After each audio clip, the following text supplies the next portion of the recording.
សួស្តីបងប្អូនទាំងអស់គ្នានេះគឺជាសកម្មភាពរត់ចង្អាយ10គីឡូរបស់ខ្ញុំនៅថ្ងៃទី7ខែ1ឆ្នាំ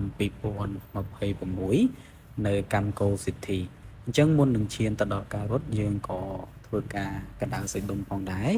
យើងមានក្បាលយើងមានដៃយើងមានចង្កេះយើងមានជង្គង់យើងមានជើងយើងធ្វើទៅឆ្វេង10ទៅស្ដាំ10អញ្ចឹងទៅដើម្បីឲ្យសរសៃរបស់យើងគឺក្តៅហើយ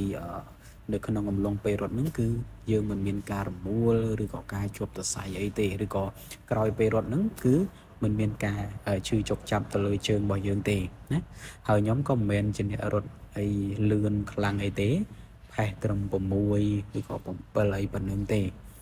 រត់បែប fun run រត់បែបសុខភាពអីប៉ុណ្្នឹងទេហើយ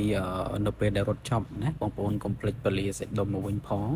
ដើម្បីឲ្យជើងឬក៏សរសៃរបស់យើងហ្នឹងគឺវាធូរឬក៏វាល្អនៅក្នុងក្រោយពេលរត់របស់យើងគឺមិនមានការឈឺចុកចាំណាមិនមានការឈឺចុកចាំហើយការរត់របស់ខ្ញុំនេះគឺចម្ងាយ10គីឡូគឺបញ្ចប់នៅក្នុងរយៈពេល1ម៉ោងជាងណា